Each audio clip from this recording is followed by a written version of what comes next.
সালামু আলাইকুম, আশা করি ভালো আছেন। আমিও ভালো আছি।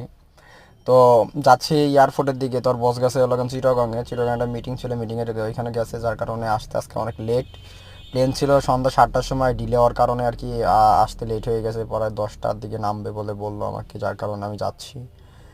তো রাস্তাঘাটের অবস্থা সব মিলায় আর কি আছে, চলতেছে ভালোই, ফাঁকা আছে। স্কুল টিস্কুল বন্ধ এখন, যার কারণে একটু রাস্তাটায় চলাফেরা করা যাচ্ছে আরাম মতো। স্কুল খোলার পরে বোঝা যাবে রাস্তায় জ্যাম কারে বলে, কত প্রকারের বলে। যারা ঢাকায় গাড়ি চালায় তারা অবশ্যই ভালো জানে, তাদের কিছু বলার নাই আর।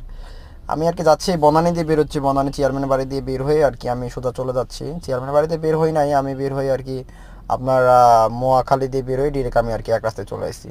আর এই যে আমি চলে আসি এয়ারপোর্টে, ওই যে আমার গাড়ি ঠেকানো, আমি এখন একটু ওয়েট করতেছি আমার বসের জন্য। মোটামুটি 10:30 পার হয়ে গেছে, 11টা বাজার কাছাকাছি, এখনো পর্যন্ত কোনো আসে নাই।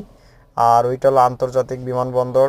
তো আমি অপেক্ষা করতেছি, চারদিকে একটু ঘুরতেছিলাম, ঘুরে ঘুরে ভিডিও করতেছিলাম আর কি। কাজ চলতেছে প্রজেক্টের আর কি, কাজ চলতেছে সব মানে সম্ভবত আপনার এই সব এগুলা এয়ারপোর্টের কাজ চলতেছে আর কি, যার কারণে আর কি আমি একটু ঘুরে ঘুরে দেখতেছিলাম, ভালোই লাগতেছিল। হালকা ঠান্ডা ছিল, অতটা ঠান্ডা ছিল না, আজকে একটু ঠান্ডা কম ছিল, যার কারণে একটু বাইরে হাঁটাফেরা করা যাচ্ছিল রাত্রেবেলা আরাম।